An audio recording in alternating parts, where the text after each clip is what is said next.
요한복음 저희가 12장 마지막 부분을 저희가 본문으로 택해서 오늘 읽었습니다.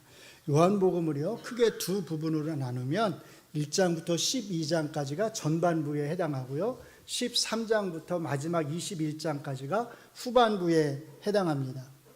1장부터 12장까지를 우리가 전반부로 이렇게 나누는 것은 12장으로 사실은 예수님의 공적인 활동이, 선교 활동이 다 끝나기 때문입니다. 공적인 사역이 사실은 12장으로 마무리되기 때문입니다. 그래서 이제 12장, 오늘 저희가 읽은 본문은 사실상 여러분들이 이렇게 잘 살펴보시면 아시겠지만 예수님께서 그 앞에서 가르치신 그 가르침들을 잘 요약해주고 있다고 볼 수 있습니다. 그래서 새로운 말씀을 하시는 것이 아니라 어떻게 보면 앞에서 하신 말씀들을 반복해서 말씀을 하고 있는 것을 우리가 알 수 있습니다.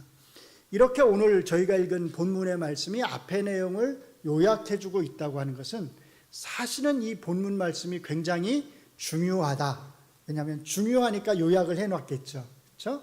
중요하다라고 하는 것을 의미합니다. 특별히 오늘 본문 말씀에서 우리가 가장 주목해야 될 말씀은 44절과 45절의 말씀입니다.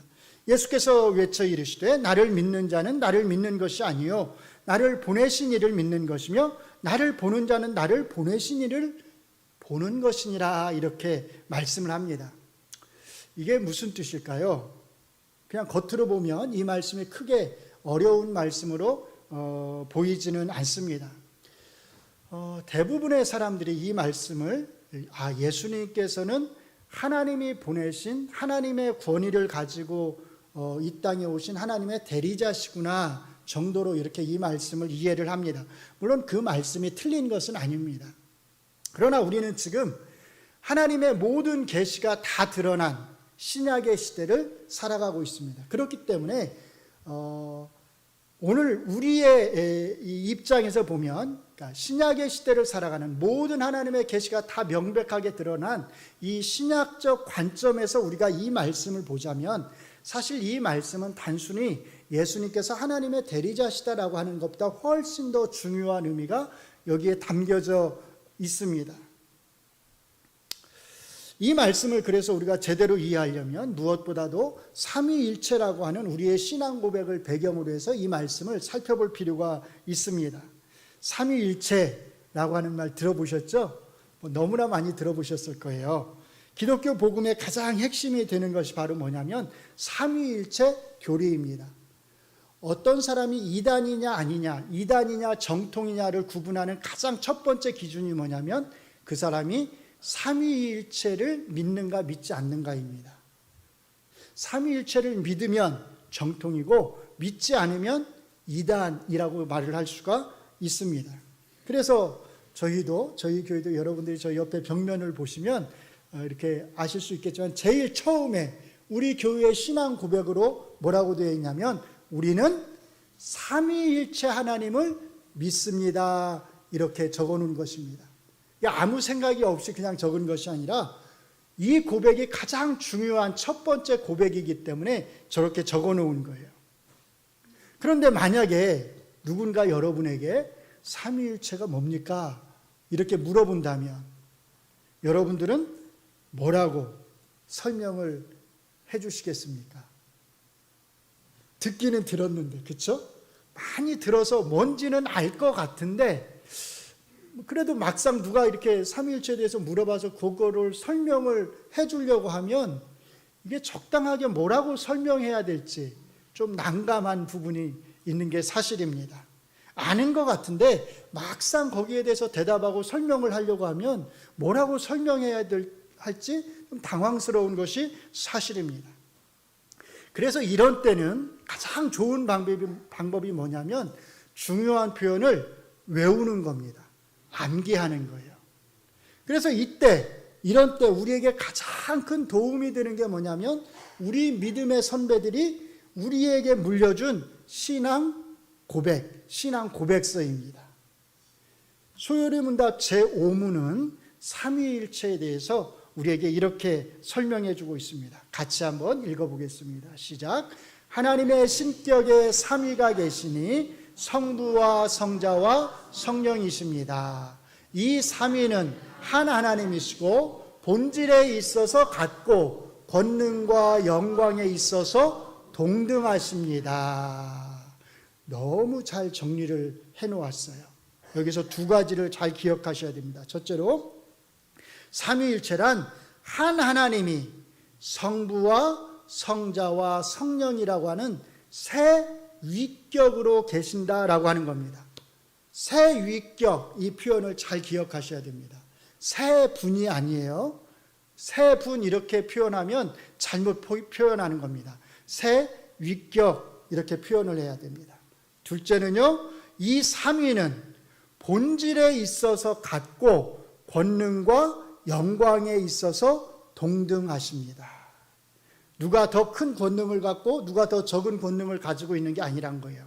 누가 더 많은 영광을 받고 누가 더 적은 영광을 받는 것이 아니라는 겁니다.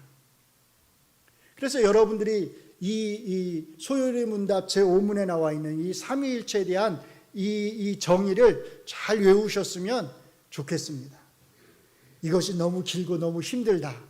그러면 한 줄로 외우셔도 좋습니다. 제가 그래서 한 줄로 한번 정리를 해보았습니다. 같이 읽습니다. 삼위일체란 그 본질이 하나이신 하나님이 성부와 성자와 성령이라는 세 위격으로 계시는 것을 의미합니다. 아멘. 이 정도는 외우실 수 있겠죠? 삼위일체가 뭐라고요? 그 본질이 하나이신 하나님이 성부와 성자와 성령이라고 하는 세 위격으로 계시는 것을 의미합니다. 아이고 목사님, 저는 나이가 먹어서요 기억이 가물가물해가지고 이것도 힘듭니다. 혹시 이러신 분이 계실까 봐 제가 더 줄여서 요약을 한 게 있어요. 이 정도는 외우셔야 됩니다. 같이 읽습니다. 시작. 하나의 본질에 세 위격이 있다. 이건 너무 쉽죠? 하나의 본질에 세 위격이 있다. 하나의 본질과 세 위격이라고 하는 표현이 굉장히 중요합니다. 위격이라고 하는 말이 아마 낯설 수 있어요. 그런데 위격이라고 하는 건 뭐냐면 성부와 성자와 성령이 각각 가지고 계시는 존재 양식 또는 존재의 격을, 지위를 가리킵니다. 그래서 위격이라고 하는 것은요, 성부와 성자와 성령이 공유하는 것이 아닙니다. 이걸 잘 기억하셔야 돼요. 위격은 성부와 성자와 성령이 공유하는 것이 아니에요. 성부에게는 성부의 위격이 있고 성자에게는 성자의 위격이 있고 성령에게는 성령의 위격이 있습니다. 이 말이 무슨 말이냐면 성부는 성자일까요? 아닐까요? 성부는 성령일까요? 아닐까요? 아니에요. 성부가 성자다 이렇게 말해버리면 위격을 무시하고 그걸 동일시해버리는 거예요. 성부는 성자나 성령이 아니십니다.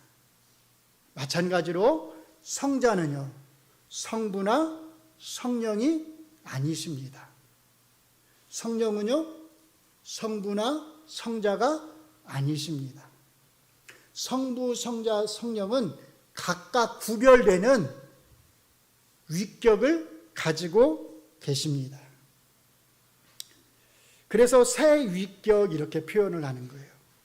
그런데 이 위격을 구분하지 않고 누군가가 삼위일체를 가리켜서 설명해 달라고 하니까 만약에 삼위일체가 뭐냐면 세 하나님이 한 하나님이라고 하는 걸 의미합니다.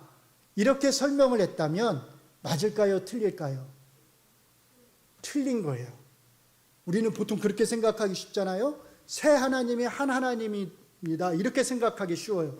근데 그건 완전히 틀린 겁니다. 이제 여러분들은 배우셨으니까 뭐라고 대답하셔야 돼요? 하나이신 하나님이, 더 좋은 건 그 본질이 하나이신 하나님이 어떻게 해요? 성부와 성자와 성령이라고 하는 세 위격으로 계시는 것을 의미합니다. 이렇게 말씀하시면 돼요. 또는 줄여서 한 하나님이 세 위격으로 계시는 것을 의미합니다. 이렇게 위격이라고 하는 것은 성부와 성자와 성령이 서로 공유할 수 없는 것이지만 본질은 성부와 성자와 성령이 공유하는 것입니다. 그래서 본질에서는 같다 이렇게 말을 하는 거예요. 본질은 같은 본질이에요. 본질이 같기 때문에, 본질을 공유하고 있기 때문에 세 분 하나님 이렇게 말하지 않고 한 하나님, 하나이신 하나님 이렇게 말할 수 있는 거예요. 본질이 뭐지요? 본질이라고 하는 것은 어떤 존재를 그러한 존재로 만들어주는 것을 본질 이렇게 말을 합니다. 그래서 본질이 다르면 서로 전혀 다른 존재가 되는 것입니다. 인간에게는 인간의 본질이 있죠. 개에게는 개의 본질이 있죠. 그러니까 인간과 개는 본질이 전혀 다르기 때문에 서로 다른 존재입니다. 그래서 삼위일체를 말할 때 하나의 본질을 말하는 것이 중요합니다. 하나의 본질, 하나의 우시아. 본질이 하나이기 때문에 우리가 한 하나님, 하나이신 하나님 이렇게 말할 수 있는 것입니다. 이렇게 하나님은 본질에 있어서는 하나이지만 그 위격에 있어서는 각각 성부와 성자와 성령이라고 하는 세 위격으로 계시는 것입니다.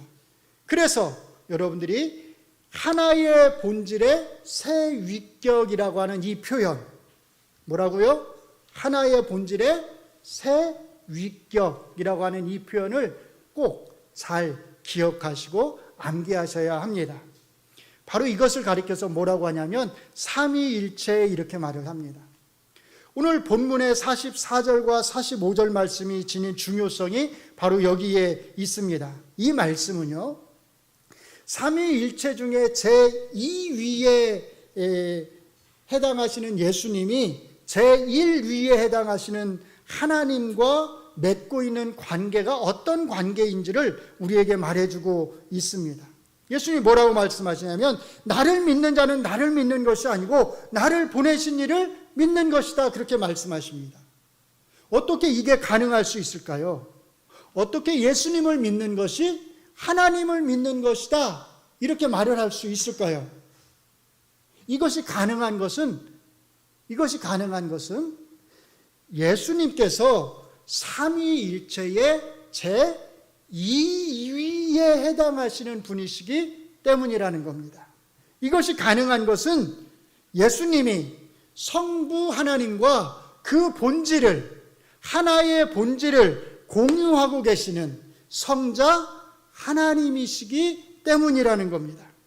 그러므로 이 말씀은 제가 처음에도 말씀을 드렸듯이 단순히 예수님을 하나님의 대리자 정도로 이해해서는 안 된다는 것입니다.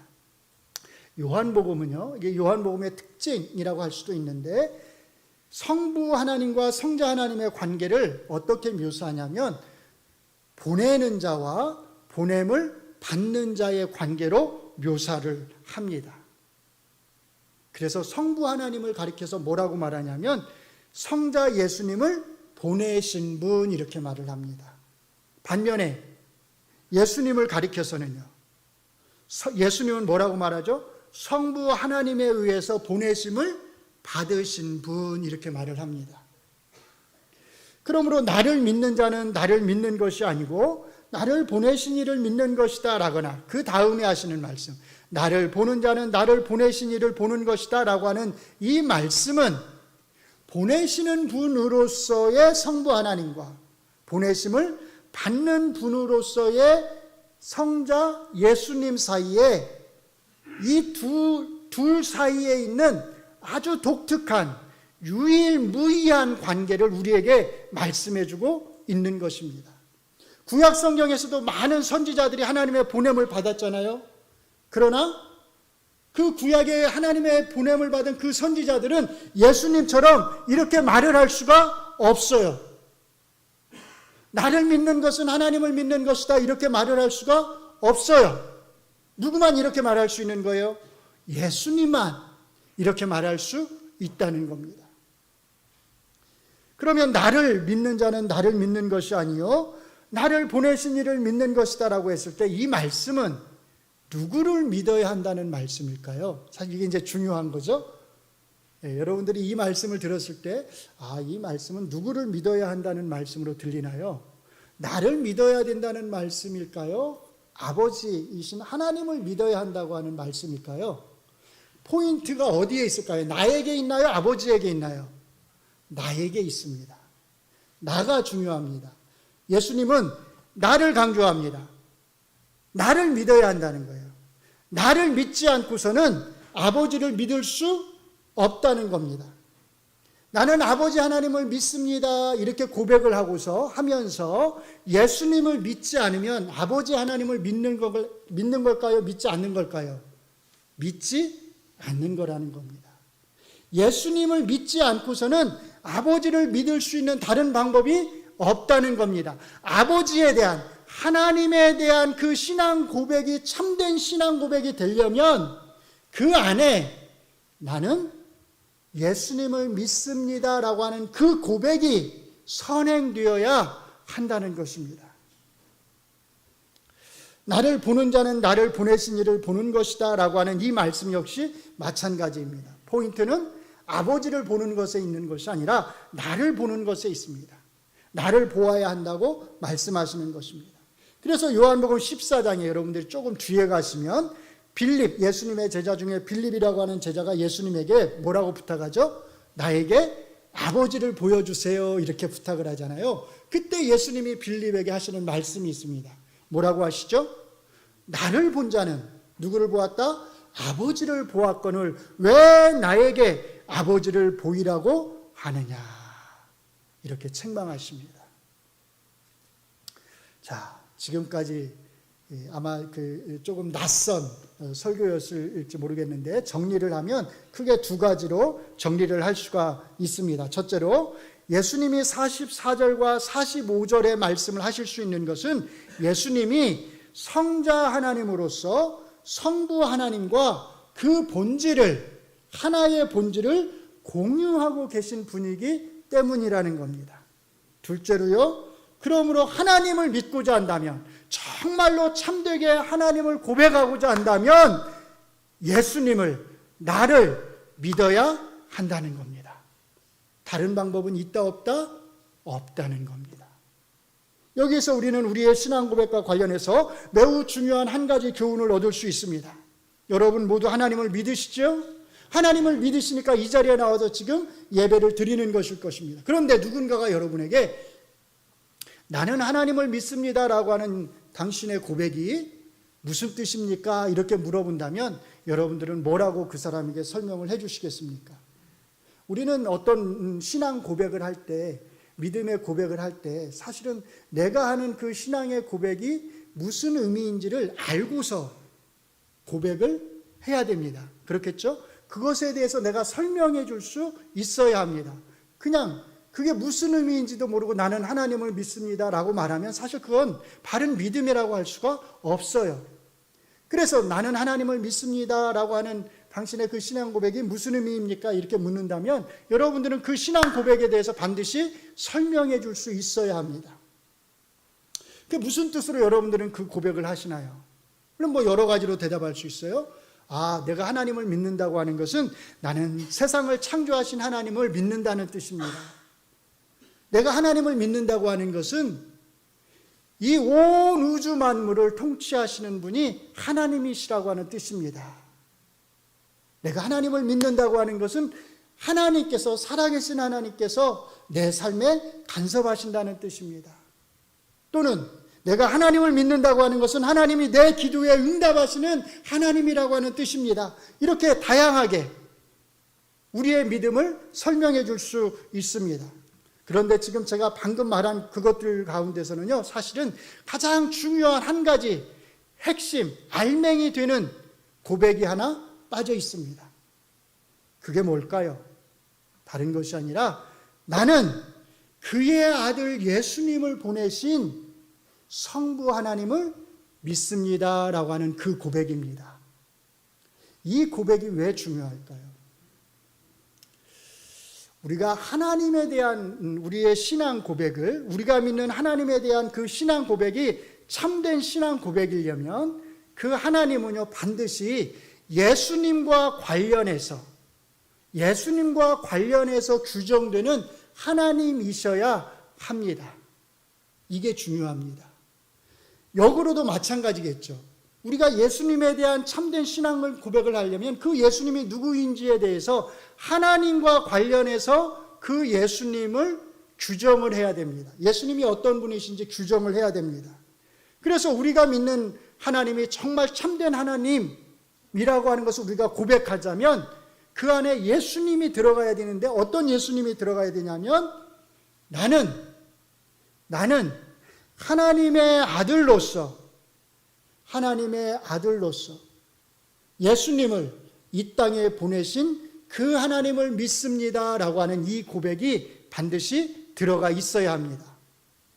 나는 창조주 하나님을 믿습니다라고 하는 그 여러분의 고백이 의미가 있으려면 그 창조주 하나님은 다른 창조주 하나님이 아니라 그 아들 예수 그리스도를 이 땅에 보내신 그 하나님이셔야만 한다는 겁니다. 나는 내 삶에 간섭하시는 그 하나님을 믿습니다.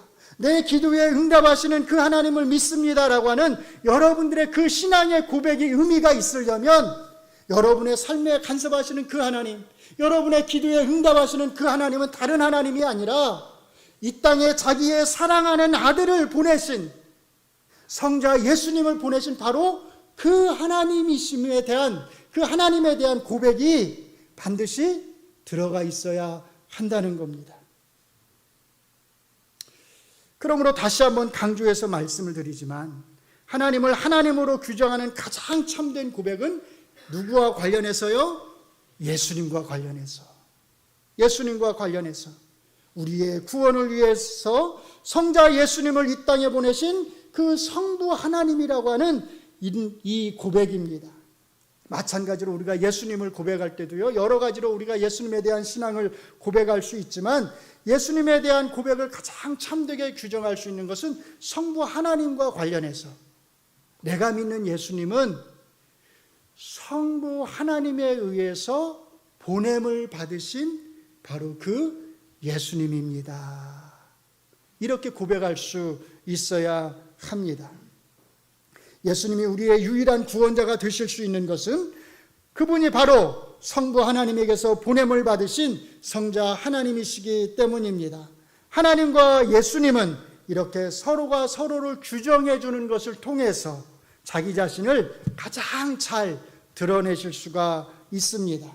하나님은 보내시는 분으로서, 예수님은 보내심을 받는 분으로서 우리에게 가장 잘 드러난다는 뜻입니다. 그래서 오늘 본문에서 가장 중요한 핵심 포인트는 아버지에게서 보냄을 받은 나를 믿으라는 것입니다. 그리고 그 예수님에 대한 믿음은 예수님이 하시는 모든 말씀을 믿고 받아들이느냐 받아들이지 않느냐에 있다는 겁니다. 이게 왜 중요할까요? 예수님을 믿는 것, 예수님이 하시는 모든 말씀을 믿고 받아들이는 것이 왜 중요할까요? 이게 기준점이기 때문입니다. 예수님에 대한 믿음, 예수님의 말씀을 믿고 받아들이는 것이 기준점이기 때문이에요. 뭐의 기준점이냐면 심판과 영생의 기준점이기 때문입니다. 누가 심판을 받고 누가 하나님의 심판의 대상이 되고 누가 영생의 복을 누리느냐, 그 기준점은 다른 것이 아니라 예수님에 대한 믿음이라는 겁니다. 그래서 오늘 본문의 말씀은 하나님의 보냄을 받으신 예수님에 대한 믿음을 기준점으로 해서 크게 두 가지를 언급하는 거예요. 첫째로 믿지 않는 자들에게는 심판이 있다는 겁니다. 믿지 않는 자들에게는 뭐가 있다고요? 심판이 있다는 겁니다. 그래서 48절에 보시면 이렇게 말씀합니다. 나를 저버리고 내 말을 받지 아니하는 자를 심판할 리가 있으니 곧 내가 한 그 말이 마지막 날에 그를 심판하리라. 예수님을 거절하고 예수님의 말씀을 끝까지 받아들이지 않는 자들에게는 마지막 날에 심판이 있으리라고 분명하게, 아주 분명하게 말씀합니다. 예수님께서 바로 그 앞에서 뭐라고 말씀을 하셨냐면 내가 세상에 온 것은 심판하기 위해서가 아니라 구원하기 위해서 왔다라고 말씀을 하시잖아요. 이 말은 심판이 없다라고 하는 말씀이 아닙니다. 예수님의 오심의 궁극적인 목적이 구원이지만 그러나 예수님을 믿지 않고 그 말씀을 받아들이지 않는 자들에게는 마지막 날에 반드시 심판이 있을 것이라고 말씀을 합니다. 사랑하는 성도 여러분, 이 심판의 말씀에 잘 귀를 기울이시기 바랍니다. 성경을 처음부터 끝까지 전체적으로 한 번이라도 읽어보신 분이라면 성경이 이 심판에 대해서 얼마나 많이 말하고 있는지를 잘 아실 것입니다. 이 심판의 말씀에 귀를 기울이지 않는 사람들, 이 심판의 말씀을 우습게 여기는 사람들에게는 반드시 후회할 날이 올 것입니다. 슬피 울면서 후회할 날이 올 것입니다. 누가복음 16장에 보시면 여러분들이 잘 아는 부자와 거지 나사로 이야기가 나옵니다. 부자는 이 땅에서 호화롭게 살면서 온갖 사치를 누리다가 뜨거운 불이 타오르는 음부로 가서 고통을 당합니다. 그러나 거지 나사로는 아브라함의 품에서 안식을 누립니다. 이 이야기에는 두 가지 중요한 포인트가 있습니다. 첫째로 지옥이 정말로 있다는 겁니다. 지옥이 정말로 있다는 겁니다. 지옥이 있다는 것은 부정할 수 없는 팩트라는 겁니다. 둘째로, 이 지옥에 가지 않으려면 이 땅에서 복음을 전하는 자들의 말에 귀를 기울여야 한다는 겁니다. 이 땅에서 복음을 전하는 자들의 말에 귀를 기울이지 않으면 다시는 기회가 없다는 겁니다. 다른 기회는 없다는 겁니다. 오늘날 사람들은 지옥에 대해서 이야기를 하면 별로 믿으려고 하지 않습니다. 그런 것의 존재를 믿으려고 하지 않습니다. 오히려 코웃음 칩니다. 그런데 소돔이 멸망할 때 롯의 사위들이 바로 그러했습니다.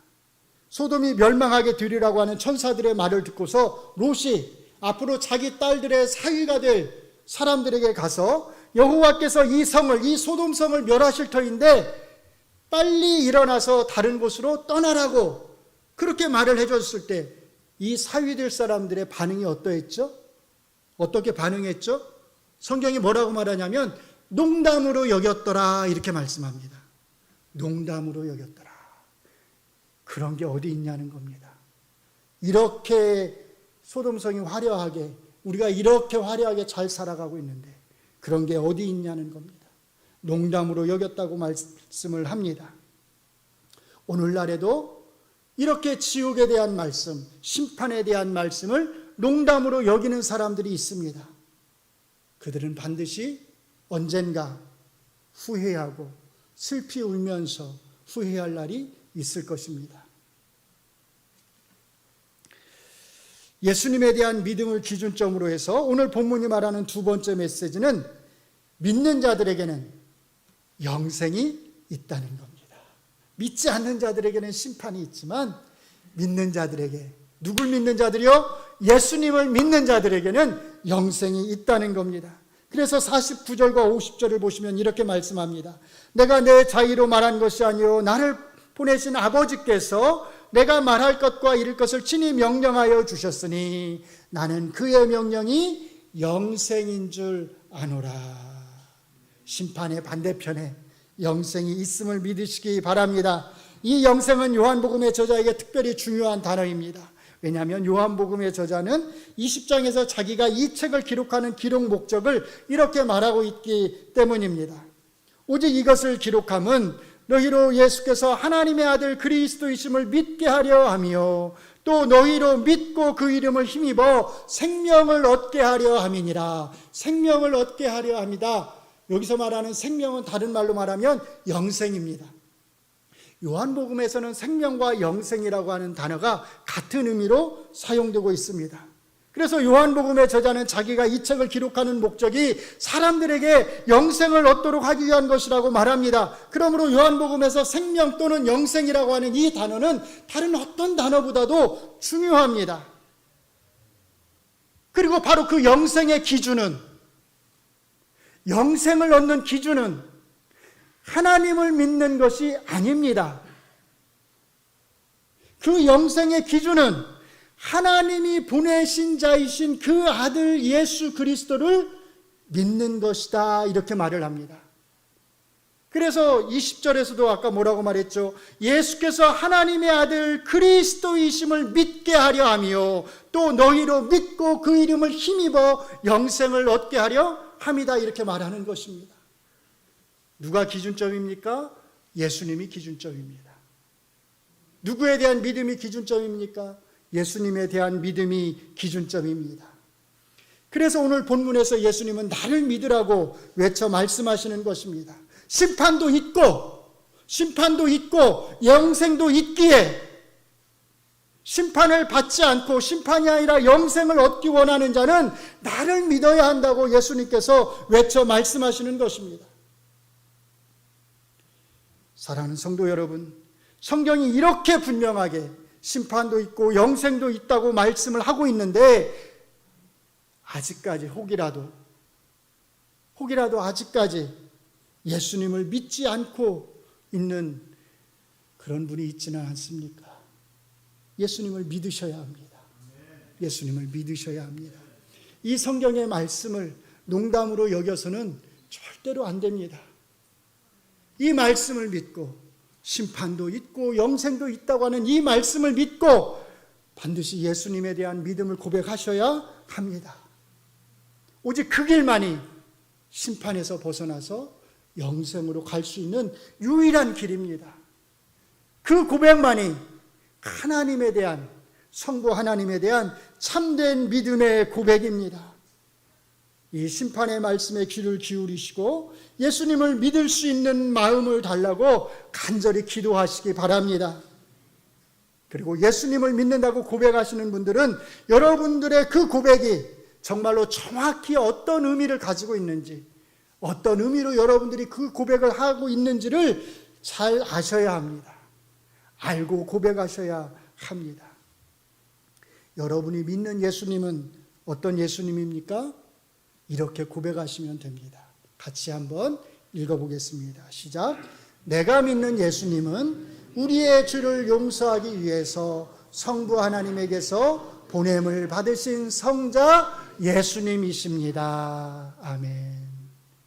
여러분이 믿는 하나님은 어떤 하나님이십니까?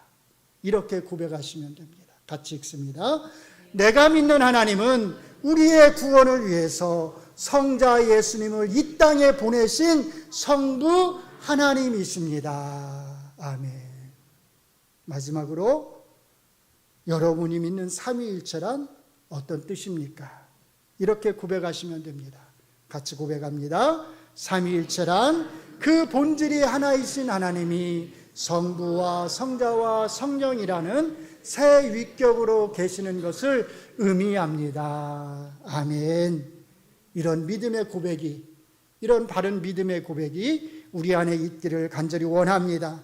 우리의 바른 믿음과 우리의 바른 고백을 통해서 우리 동작중학교에 속해 있는 모든 성도님들에게 예수님이 약속하시는 이 영생의 복이 있기를 주의 이름으로 축원합니다. 기도하겠습니다. 심판이 있고 영생도 있다고 말씀을 하셨습니다. 하나님, 우리가 예수님의 이 말씀을 농담으로 여기지 않고 잘 귀담아 듣게 하여 주시옵소서. 우리가 심판을 면하고 우리가 영생의 복을 누릴 수 있는 유일한 길은 예수님을 믿는 것, 예수님을 고백하는 것, 예수님이 하나님의 보내심을 받은 성자 하나님이라고 하는 것을 우리의 입술로 고백하는 것입니다. 이런 믿음의 고백이 우리 안에서 진실되게 나오게 하여 주시옵소서. 삼위일체 하나님에 대한 믿음의 고백이 우리 안에서 진실되게 나오게 하여 주시옵소서. 이 고백을 통하여서 우리가 바른 믿음과 바른 믿음의 고백을 하기를 원합니다. 그리고 정말로 하나님 앞에서 바르게